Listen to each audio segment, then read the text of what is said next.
Go. Professor wanted me to tell you a story that I had told him about my grandmother and living in Montclair as immigrants in the early part of the 1900s. In 1906, my grandmother had her first baby, which was my father. And like it happened in those days, the deliveries were not in a hospital, but they were in the home, and they were delivered by midwives.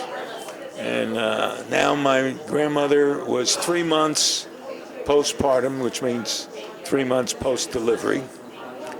And she and the other Italian women in this neighborhood here that we live in right now, or that we are in right now, there was a railroad tracks. You'll see them right over here.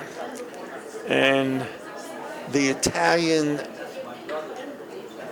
engineers and firemen on the trains knew that this was an Italian-American section and knew that there were a lot of people here who were poor, and they would come with the train, slow down, and push off much of the coal off the tracks. And after the train went by, the Italian ladies with large aprons would go up to the tracks, and they would collect the coal in the aprons and bring them home for heat or energy or whatever. And my grandmother was up and she was doing that, and one of the ladies yelled, "Anna, step back, the train is coming."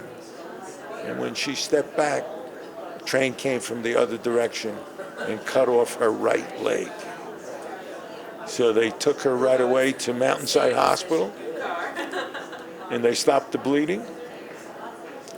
They gave her a wooden leg, and this wonderful little Italian lady, who was about 4'11", had 6 more children with one leg. Wow. That shows you the kind of people they were.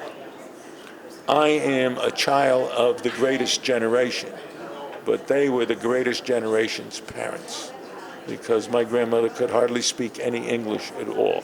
She spoke only Italian. But they were wonderful people. And it was a pleasure to be a child of the greatest generation.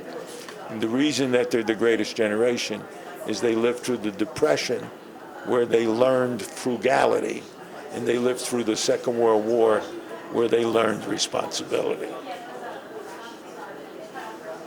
My father spent 26 months in Guam during the Second World War, ministering to the casualties of Iwo Jima and Okinawa.